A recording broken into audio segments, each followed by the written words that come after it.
Okay. All right.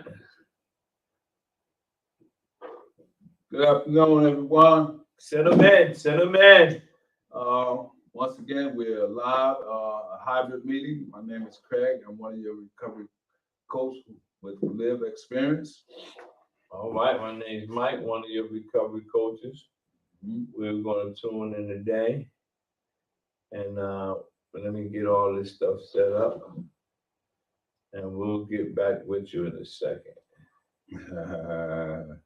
We're going to try something new. Yeah, man. We're going to do a little PowerPoint. We got a visitor. I think so. And so That's what she said. let me get the person a chair. Let me get him a chair. To the bottom, where you want to sit next? Get your chair right there. You want to sit? You want to go on the camera? Want to be on the big screen? I don't care. What? Oh, you don't mind being on the video? Hell no. You sure? What's your name? Walter, Walter, my name's Mike. Mike, here. Nice to meet All you. right, nice meeting you. Right. Right. Get in the chair right there. You want? We ain't gonna make you a stand. Make it there, man. Come, Put you in the middle. come on in, man. I'm gonna fix the camera so I can fit 3 people in. You don't mind, right? No, I don't care. All right. I don't want to force you to go on the camera if you don't Put like. my shades on, be incognito. All right.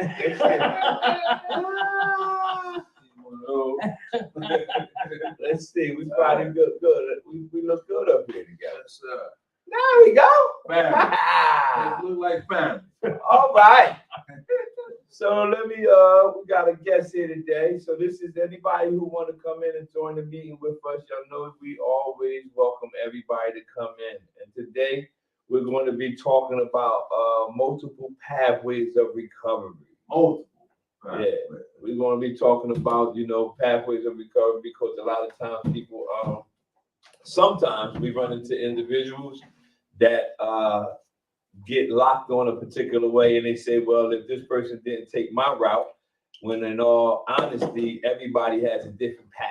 So we're going to be talking about that. We got a PowerPoint. We get through a few. We won't be able to get through all of it, but we'll see how far we go. And as we talk, we always elaborate and discuss that something might get stirred up in us and we'll share, okay? Okay, before we get started, And introduce. what's you say your name again? Walter, Walter. Walter, welcome and Walt Disney. Walt Disney. Easy to remember. yeah. So how did you find out about the group? Well, I go to First Step, Okay. Oh, wonderful. Okay. and I haven't been to a meeting because my transportation is tough to get. I have a license, I don't have a car. Okay. So, it just happened that I had an extended meeting today, and the person that picked me up, Yeah. I said, look, I got done 1:45, so I said, come over here and then we get a meeting in. Oh, that's perfect. Perfect time. Yeah. Yeah. For all those who don't know what First Step is, Mike can tell you more First about Step is the treatment center up on the hill on Broad Street. That is the clinical building where it's an outpatient treatment, IOP, OP, individual sessions, stuff like that. So this is the Capital Recovery Center, which you all know.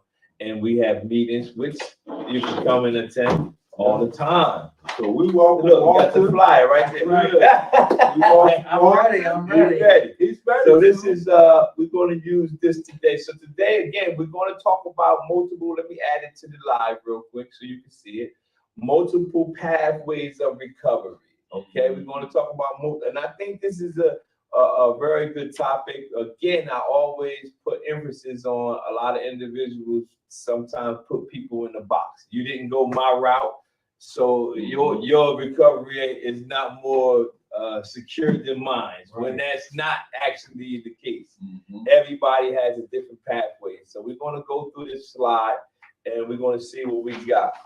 All right, so I'm going to skip slide 2, go to slide 3. Do you have a beverage possibly? Sure, hold on. Yeah. I got you, Walter. Yeah. Thank you. Hold Craig, right? Craig, on. yeah. Right. Right with All right, so we're going to give you some background about this particular template or PowerPoint that we're doing. Every person in recovery from a substance use disorder has a unique story about their path to recovery and the twists and the turns that that path has taken. That's so true. Recovery pathways are highly personalized, building on the strengths, talents, and coping abilities and resources of everyone. Peer support services, including diverse strategies to support people who are trying to access and sustain their recovery. This tool is designed to help peer-driven service programs adopt an approach that accepts and supports many pathways. See, I got to put over pause and park right there for a moment.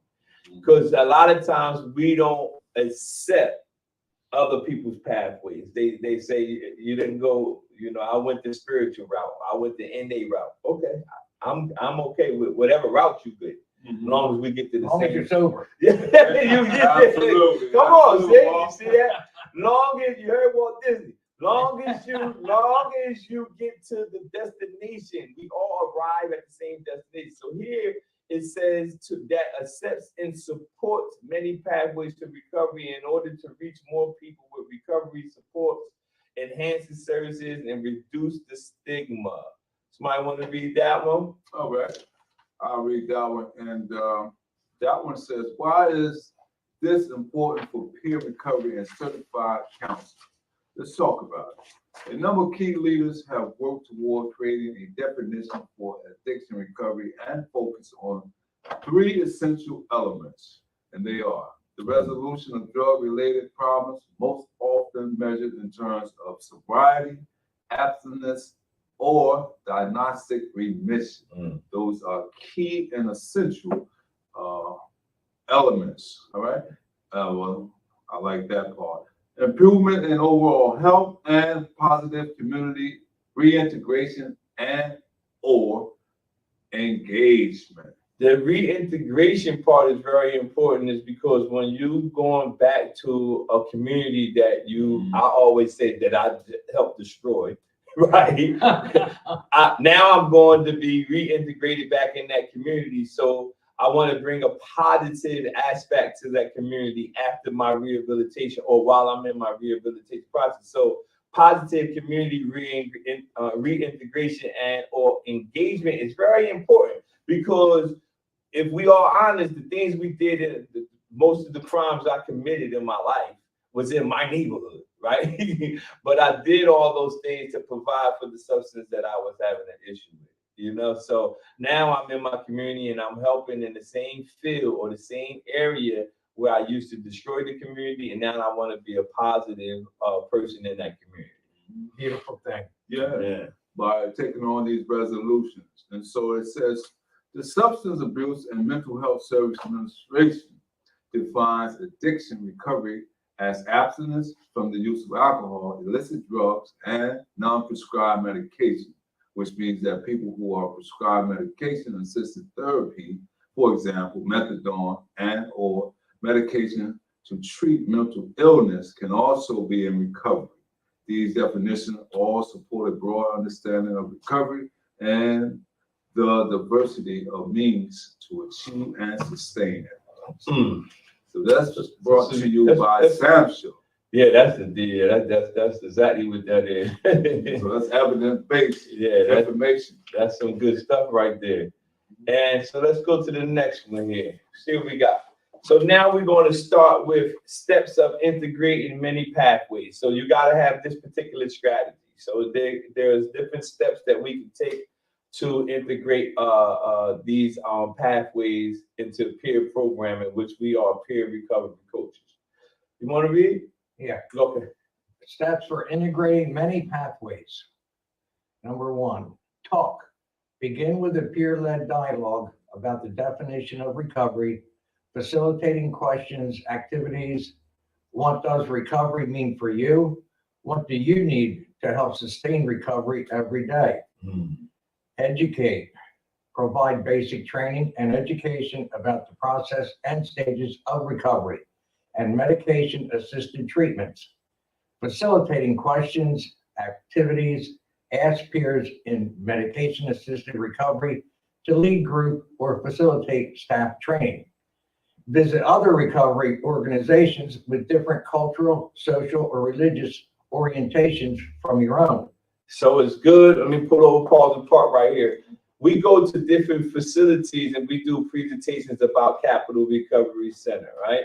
And when we go to these facilities, we're going to those organizations that might have a different culture. They might have a different religious orientation from our own. And that help us expand as peer recovery workers, or to help us expand for as counselors as well.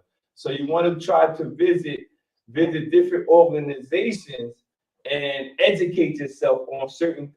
I learned so much from some of my clients that was had different religious belief or different cultural backgrounds, and I thought something that might not seem simple about holding your hands down, looking at the eye, certain things that you probably think is nothing, and then I say.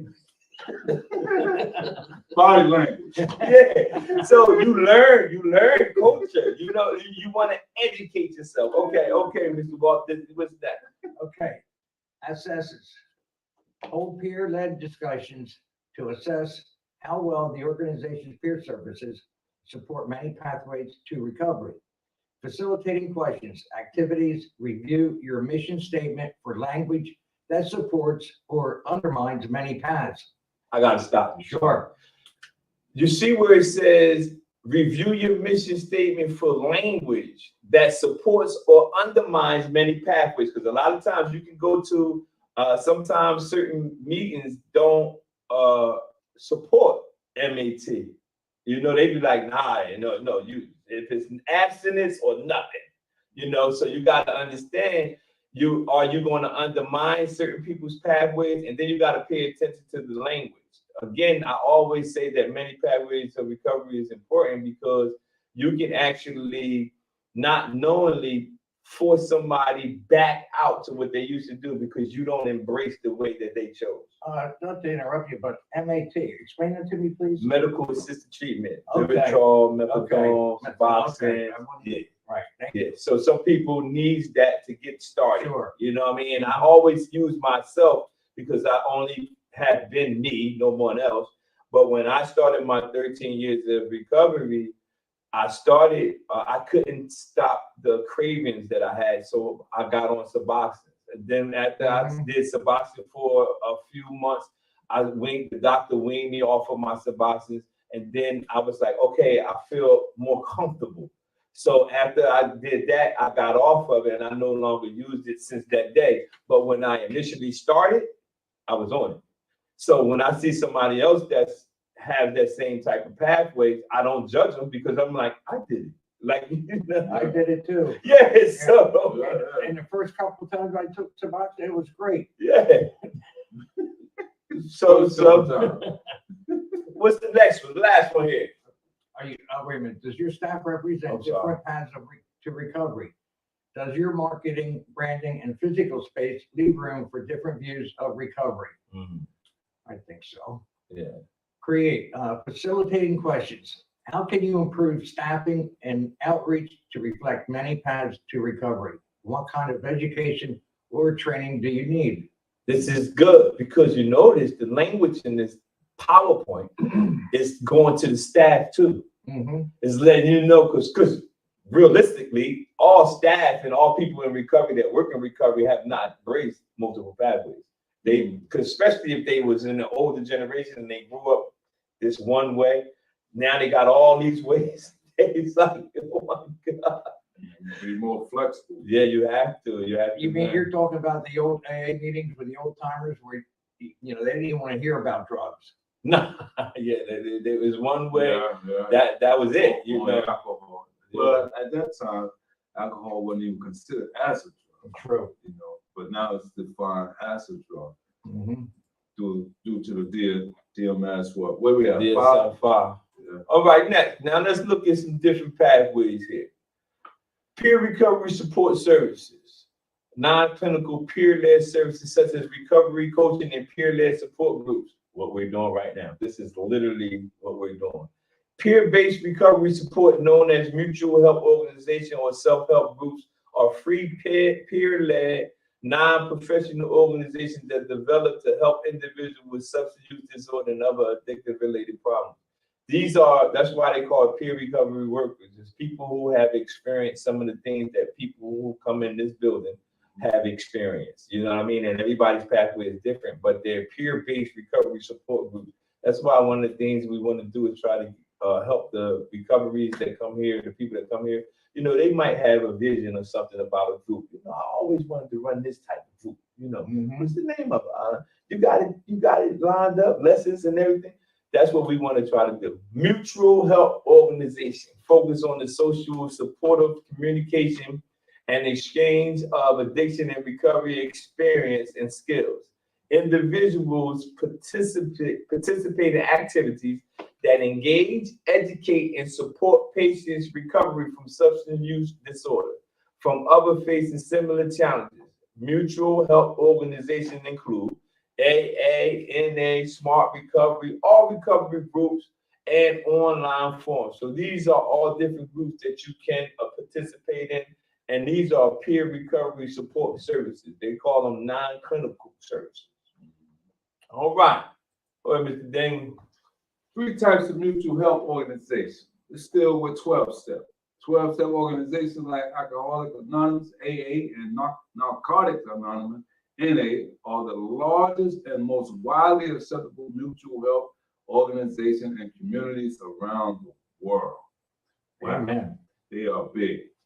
Secular non-12-step. Non-12-step mutual help organizations are often called secular mutual help organizations, given their international focus on non-spiritual aspects of addiction recovery. And so that may include people who says they are naturalists, you know, or the people, Atheists. or people who would say, I can do it without any type of assistance. You know, some people do it on their own. Yeah. I heard of it, but me myself, I couldn't do it on my own. Yeah. So, and then the last one deals with religious.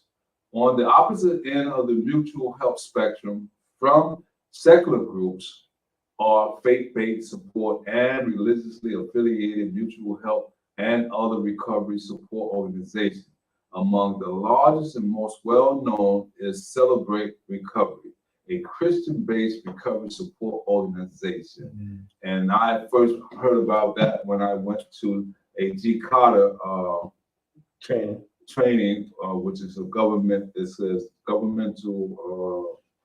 training, which was led in Rutgers, I believe, in New Brunswick. And so they talked about the Christian-based recovery or celebrated recovery.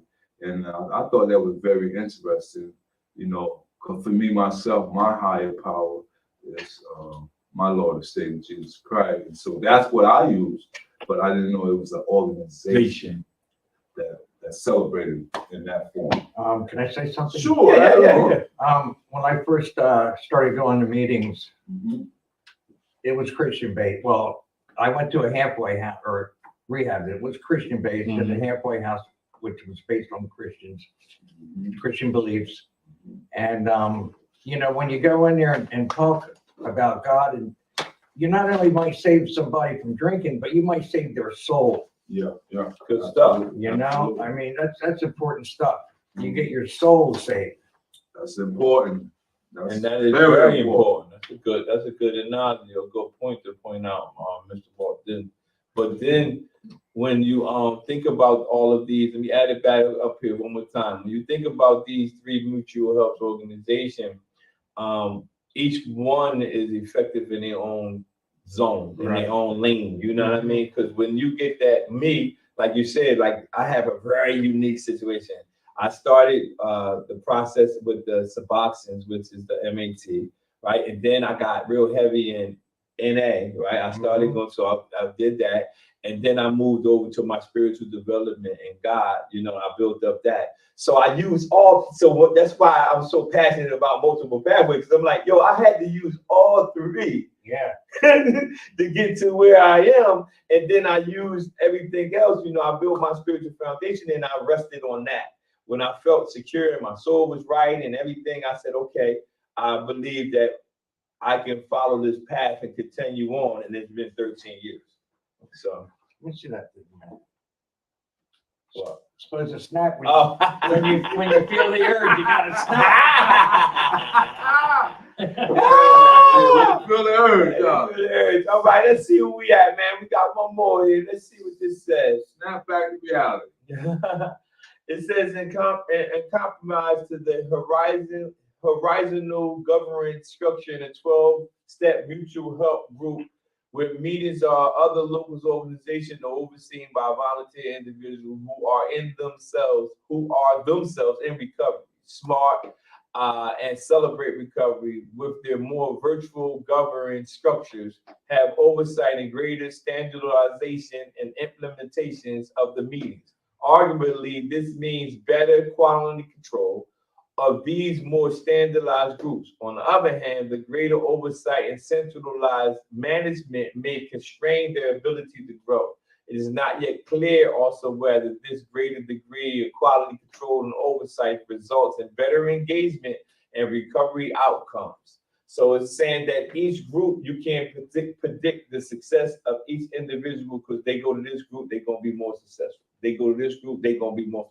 You can't really have the ability to grow it like that. It doesn't make like that because ultimately it comes down to the person. Mm-hmm. So you won't say, well, everybody that goes to AA is gonna make it. Everybody that go to church gonna make it. Everybody that go, you try to box them in like that, and the person doesn't do any changing, then there won't be no result. So we want to understand that without a shadow of a doubt. So we're gonna stop right there with that PowerPoint. But like we were saying, multiple pathways of recovery. Every week we're gonna go back. So next week we'll pick up on another section of the PowerPoint. And remember, always remember, when you see somebody that's struggling that might not be in the stage you are currently, because you have advanced. Mm-hmm. Remember to show them some type of grace and some type of mercy because they're going through their process, and try not to be real judgmental because they don't take your process.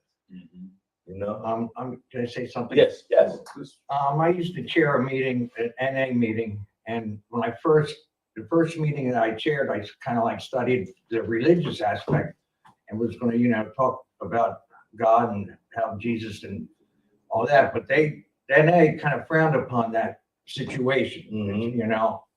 But still, it's a good program, and it's a good program. But they just didn't like to focus on one certain thing. But I didn't know, so I was like my first meeting, mm-hmm. and then after that, I chaired for like 9 months that particular NA meeting. Mm-hmm. And that's why you gotta have. This is why multiple pathways of recovery had to be taught to everybody. You notice they was talking about staff and recovery addiction focused workers because some people just find it hard to embrace if they don't take their pathway. Especially going out in the field. I was going to ask you, Walker, how was that received? Because you may mention that you took the pathway through a religious method, and you just expounded upon that. It wasn't received. Not in NA. I mean, because I got that from AA. AA is basically, and you need spiritual strength and guidance sometimes to get through your problem. Mm-hmm. So it's good that you made mention of that because we all need some type of ground. And it's a journey, right? Because we always talk about keeping it green, right? And I'm not down in NA at all. No. I know for that, but they just don't want you to stick to one thing, which is religion. So how you feel about coming to this first time hybrid meeting? I mean, it's not I love it. I'm getting involved, Yeah. I'm on the big screen here. Yes, you are. And then you're gonna encourage people who will watch it later because it's on Facebook, it's on YouTube, it's everywhere. Yeah, okay. So people will watch it later. They might Google something, look up and see the title, Many Pathways. Yeah. And they say, there it is, man. I thought I was wrong, thinking that way, and they talking about. So that's why I don't take it for granted. I actually don't waste opportunity or words whenever I'm recording. Literally, if I'm speaking anywhere, I'm always recording because I know that when I was actively using, I would look at my phone and see a video or something, and it'd be like right on time. Like I needed that. I know. So when I know it happened for me, I always take it, don't take it for granted for somebody else. I always say, man, that was a God moment. That was definitely a Oh, God. Juan is there? Yeah, what he said. Hey, Juan, it's a great day to be clean. Love you guys. And Yes, it is. appreciate your support and help in serving our community and giving back and believing that we can stay clean just for today. All right, Mr. Juan. Give it up to Good you, stuff, Juan. man. Thanks for tuning in. And Walt, would you like to come back? Yeah, we here. I'm gonna Certainly. give you a packet of whenever we have all our groups, so you'll know if you ever in town. And the main thing is my transportation. I don't live too far from here. Oh, dude, okay.